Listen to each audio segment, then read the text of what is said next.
নমস্কাৰ বন্ধু বান্ধৱীসকল মই মানৱ আৰু সকলোকে পুনৰবাৰ স্বাগতম জনালো আমাৰ অন্য এটা ভিডিঅ'লৈ যিসকলে মোৰ আগৰ হাঁহৰ ভিডিঅ'টো চাইছে তেওঁলোকে হয়তো গম পাইছে যে মই আকৌ 110 পিচ হাঁহৰ পালে আনিলোঁ আৰু যিসকলে মোৰ আগৰ সেই ভিডিঅ'টো চোৱা নাই আগতে এইটো ভিডিঅ' চাই লওক তাৰপিছত সেইটো ভিডিঅ' চাই ল'বা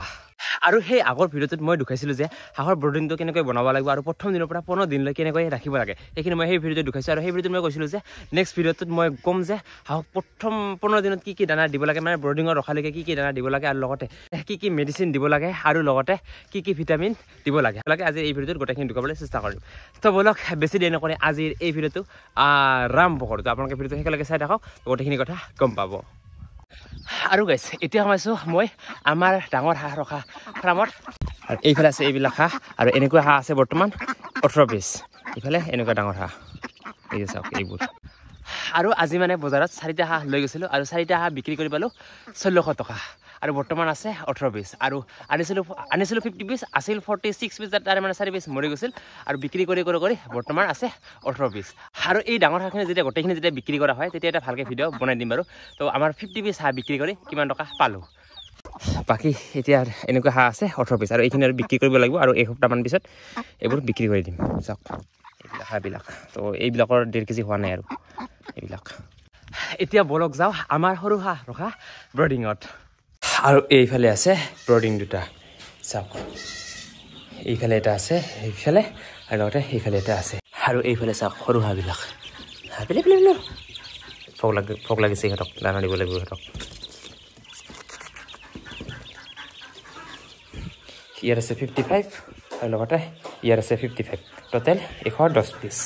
এতিয়া বহুতৰে মনত কোৱেশ্চন আহিব পাৰে যে হাঁহবোৰ সৰুতে বহুত মৰি যায় তো সেইটো ক্ষেত্ৰত যদি মই এতিয়া ক'ব যাওঁ আৰু ব্ৰডিঙত ৰখা কেইদিনলৈ বহুতখিনি কষ্ট হয় আৰু তেতিয়ালৈকে ভালদৰে চাব লাগে তো 2 সপ্তাহমানলৈ বহুত ভালকৈ যত্ন কৰিব লাগে এইফালে চাওক এইবোৰ যে হাঁহ যে আছে এইবিলাক চাওক একদম হাগি অৱস্থা বেয়া কৰিছে তো এইবোৰ 24 ঘণ্টাৰ মূৰে চাফা কৰি থাকিব লাগে নহ'লে যদি এনেকৈ যদি থাকে মানে 2-3 দিনমান যদি চাফা নকৰাকৈ যদি থাকে তেনেহ'লে হাঁহ মৰাটো নিশ্চিন্ত তো তাৰ কাৰণে সেনেকৈ মানে এদিনৰ মূৰে এইবোৰ এনেকৈ চাফা কৰি থাকিব লাগে আৰু এইবোৰ যে মই দিছোঁ এইবোৰ নিউজ পেপাৰ হয় এইবোৰ নিউজ পেপাৰ তো এইবোৰ তুলিব লাগিব আৰু নিউজ পেপাৰ আনি ইয়াতে দিব লাগিব তো যিমান পাৰা হাঁহৰ ব্ৰডিংটো চাফা কৰি ৰাখিবা প্ৰায় 2 সপ্তাহমানলৈকে চাফা কৰি ৰাখিব তাৰপিছত আৰু ইমান এটা কষ্ট নহয় তো এই ব্ৰডিং ৰখাৰ কেইদিনে বহুতখিনি কষ্ট হয় ভালকৈ যত্ন ল'ব লাগে আৰু এতিয়া মই এই দুটা লাহেকৈ চাফা কৰিম আৰু তো দুখাই আছে আৰু কেনেকৈ চাফা কৰোঁ বাকী দুখাই আছে আৰু কেনেকৈ কি কৰোঁ আৰু এতিয়া এই ব্ৰডিংটো চাফা কৰিব লাগে তাৰপিছত পলিথিন পিন্ধি লৈছোঁ এতিয়া এইবোৰ ওলাব লাগে তুমি এইটো পানীটো ল'ব লাগিব এই যে ইয়াত মানে পানী দিওঁ ন তাৰ কাৰণে এইটো পাতাৰ বস্তাটো দিছোঁ আৰু ইয়াত মানে দানাটো খাব দিওঁ তাৰ কাৰণে এইটো দিছোঁ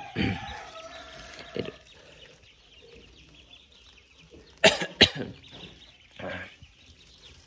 ধুব লাগিব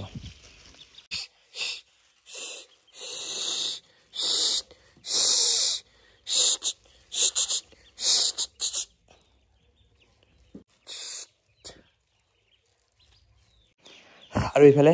এটাৰ পৰা নিউজ পেপাৰবোৰ তোলা হৈ গ'ল এইফালে আৰু এতিয়া এই ব্ৰডিংটো ফাৰ্ষ্ট সাৰিব লাগিব তাৰপিছত ইয়াতে আকৌ নিউজ পেপাৰ পাৰি দিম এইটো হোৱাৰ পিছত তাৰপিছত এইটোত যাম আৰু এইফালে এইটো ব্ৰডিং গোটেইখিনি সাৰি চাফা কৰিলোঁ আৰু এতিয়া এই নিউজ পেপাৰটো ইয়াতে আকৌ পাৰিব লাগিব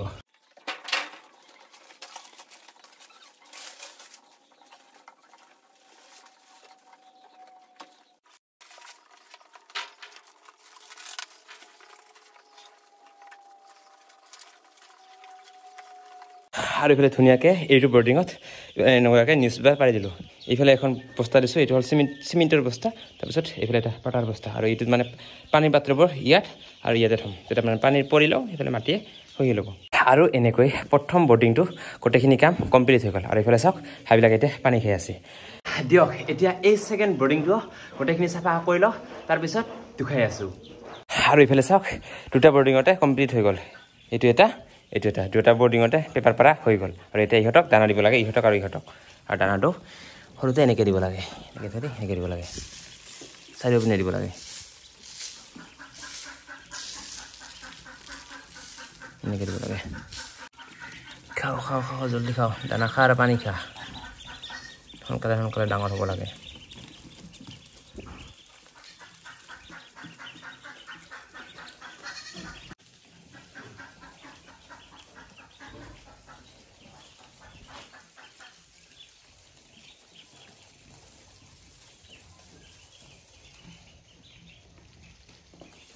তো গাইজ এনেকৈ ব্ৰডিং দুয়োটাই চাফা কৰা হৈ গ'ল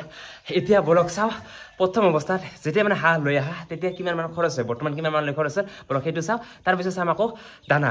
সৰুতে সৰু হাঁহবিলাকক কি দানা দিব লাগে তাৰপিছত চাম কিমান দিনৰ পৰা কিমান দিনলৈ কি দানা দিব লাগে তাৰপিছত চাম ভিটামিন তাৰপিছত ঔষধ সেইবোৰ কি দিব লাগে বলক প্ৰথমে চাওঁ আগত খৰচখিনি তাৰপিছত বাকীখিনি কথা কৈ আছোঁ আৰু ইফালে এইখন বহীত গোটেই খৰচখিনি লিখি দিছোঁ ইফালে চাওক ডেট আছিল যেতিয়া হাঁহ পোৱালি আনিছিলোঁ তেতিয়া ডেট আছিল 7/10/2025 110 পিচ হাঁহৰ পোৱালি আনিছিলোঁ 46 টকাকৈ তো হাঁহৰ পোৱালি আনিছিলোঁ 110 × 46 5060 টকা তাৰপিছত খোৱা পানী পাত্ৰ আনিছিলোঁ 80 টকাকৈ 4টা আনিছিলোঁ 320 টকা তাৰপিছত নিউজ পেপাৰ আনিছিলোঁ 1.5 কেজি 65 টকাকৈ মানে 65 টকা হৈছে 1.5 কেজিত তাৰপিছত 30 লিটাৰ এক বেগ আনিছিলোঁ এইটোৰ দাম হ'ল 2580 টকা বৰ্তমান ইমানখিনি খৰচ হ'ল এতিয়া এনেকৈ লাহে লাহে খৰচখিনি হৈ থাকিব আৰু কিন্তু এইবোৰ আৰু বেছি দুখাই নাথাকো যেতিয়া একদম 3-4 মাহমান পিছত দুখাম আৰু এই খৰচখিনি বাকী এনেকৈ এতিয়া লিখিছিলোঁ আৰু এতিয়া হ'ল দানা প্ৰথম সৰুতে যেতিয়া ব্ৰডিঙত ৰাখে তেতিয়া কি দানা খুৱাব লাগে সেইখিনি এতিয়া কৈ আছোঁ প্ৰথম দিনৰ পৰা যেতিয়া এনেকৈ হাঁহবিলাকক ব্ৰডিঙত ৰখা প্ৰায় 2 সপ্তাহমান যিহেতু এনেকৈ ব্ৰডিঙত ৰাখিব লাগে আৰু এনেকৈ এই 2 সপ্তাহ বা 20 দিনমান পিৰিষ্টেটাৰ দানাটো খুৱাব লাগে আৰু তেতিয়ালৈকে যদি সেই এক বেগ পিৰিষ্টেটাৰ দানাটো যদি শেষ নাপায় তেতিয়াহ'লে আৰু খুৱাই থাকিব লাগে যদি 1 মাহ যায় সেই বস্তাটো তেনেহ'লে 1 মাহে খুৱাব লাগে পিৰিষ্টেটাৰ দানাটো মানে সেইটো 100 হাঁহৰ পোৱালিৰ ক্ষেত্ৰত কৈছোঁ দিয়ক যদি আপোনালোকে 50 পিচ আনে তেনেহ'লে অলপ কম হ'লেও হৈ যাব মই যিহেতু 100 হাঁহ পোৱালি আনিছোঁ তো মই 1 বেগ আনিছোঁ আৰু 1 বেগটো যিমান দিনলৈ যায় সিমান দিনলৈ খুৱাই থাকিম সেইফালে এইটো হ'ল পিৰিষ্টেটাৰ দানাটো এইটো ইয়াৰ আছে 50 কেজি আৰু এই বস্তাটো লৈছে 2580 টকা এইটো এতিয়া এই পিৰিষ্টেটাৰ বেগটো যিমান দিনলৈ যায় সিমান দিনলৈ মই খুৱাই থাকিম যেতিয়া এইটো শেষ পাই যায় তো এইটো শেষ পোৱাৰ লগে লগে তাৰপিছত দিনাখনৰ পৰাই মই আনিম ষ্টেটাৰ আৰু ষ্টেটাৰ দানাটো একদম হাঁহবোৰ বিক্ৰী কৰালৈকে খুৱাই থাকিব পাৰা কিন্তু একদম শেষত যেতিয়া মানে বিক্ৰী কৰিব ধৰা আৰু তেতিয়া মানে ফিনিচাৰ আনিব পাৰা কিন্তু ফিনিচাৰ নুখুৱালেও কথা নাই ষ্টেটাৰ দিও চলি যায় পাৰিলে আনিব পাৰা নানিলেও নাই একো কথা নাই আৰু বাট ষ্টেটাৰ দিও চলি যায় আৰু বাকী এনেকৈ হাঁহৰ দানাবোৰ খুৱাব পাৰা আৰু যে অকল এনেকুৱা দানাই খুৱাই থাকিলে যে হাঁহবিলাক ডাঙৰ হ'ব তেনেকুৱা কথা নহয় আপোনালোকে ঘৰুৱা খাদ্য ব্যৱহাৰ কৰিব পাৰা যেনে ধান তাৰপিছত চাউল আনি এইখিনি ভাত বনাই এনেকৈ মিক্স কৰি দিব পাৰা তো সেইটো খুৱাইলে হৈ যাব মই দানাৰ ক্ষেত্ৰত এইখিনি ক'লোঁ আৰু বাকী সেয়াই আৰু এতিয়া বলক ভিটামিন আৰু ঔষধৰ কথা কওঁ এতিয়া ভিটামিনৰ ক্ষেত্ৰত যদি মই ক'ব যাওঁ ভিটামিনৰ ক্ষেত্ৰত আপোনালোকে এইটো খুৱাব পাৰা এইটোৰ নাম হ'ল ভিমাৰেল আৰু এইটো মই আনিছিলোঁ 120 ml আৰু এইটোৰ দাম লৈছে 200 টকা তো এইটো খুৱাব পাৰা আৰু ঔষধৰ ক্ষেত্ৰত যদি মই এতিয়া ক'ব যাওঁ ঔষধৰ ক্ষেত্ৰত আপোনালোকে ব্যৱহাৰ কৰিব পাৰা এণ্টিবায়'টিক আৰু এই দুটা খোৱাৰ মই এতিয়া প্ৰচেছটো কৈ আছোঁ যেতিয়া আপোনালোকে ফাৰ্ষ্ট হাঁহৰ পৰা যেতিয়া লৈ আহা তাৰ পিছদিনা ৰাতিপুৱা আপোনালোকে এণ্টিবায়'টিকটো খুৱাব পাৰা তো 1 চামুচ মানকৈ পানীত মিক্স কৰি তেনেকৈ দিব পাৰা আৰু তেনেকুৱাকৈ এণ্টিবায়'টিকটো প্ৰায় 3 দিনমান ৰাতিপুৱাকৈ 3 দিনমান খুৱাব লাগিব তাৰপিছত তাৰ পিছদিনাখন মানে 4 দিনৰ দিনাখনৰ পৰা আৰু 3-4 দিনমান তেনেকৈ ভিমাৰেল খুৱাব পাৰা আৰু সেইটো এনেকৈ পানীত মিক্স কৰি খুৱাব লাগিব আৰু সেইটো আপোনালোকে দোকানত যাই ক'লে দি দিব আৰু যিটো মানে এণ্টিবায়'টিক আছিল আৰু সেই এণ্টিবায়'টিকৰ মানে পেকেটটো মোৰ লগত বৰ্তমান নাই তাৰ কাৰণে এণ্টিবায়'টিকৰ পেকেটটো মই দেখাব পৰা নাই তো ভিমাৰেলটো যিহেতু মোৰ লগত আছিল তো সেইটো মই দেখাই দিলোঁ তো আপোনালোকে দোকানত যায় সেইটো লৈ আহিব পাৰা আৰু প্ৰচেছটো কৈ দিলোঁ সেইটো হ'ল 1 নম্বৰ প্ৰচেছ আৰু এটা প্ৰচেছ আছে যেটো হ'ল এণ্টিবায়'টিকটো আপোনালোকে ৰাতিপুৱা খুৱাব পাৰা তেনেকুৱা চেম পদ্ধতিতে পানীত মিক্স কৰি আৰু ভিমাৰেলটো সন্ধিয়া খুৱাব পাৰা তো তেনেকুৱাকৈ মানে 3-4 দিন বা এসপ্তাহমানলৈ এনেকৈ খুৱাব পাৰা তো তেতিয়া মানে বেমাৰ হোৱাৰ ইমান এটা চান্স নাথাকে মানে আৰু মই এনেকৈ 100% গেৰেণ্টি দি ক'ব পাৰোঁ যে এনেকৈ এই ভিমাৰেল আৰু এণ্টিবায়'টিক যদি আপোনালোকে ভালকৈ ব্যৱহাৰ কৰে প্লাছ আপোনালোকে এই ব্ৰডিং যদি আপোনালোকে 24 ঘণ্টা মূৰে মূৰে যদি চাফা কৰে তেনেহ'লে হাঁহ মৰাৰ চান্স নাথাকে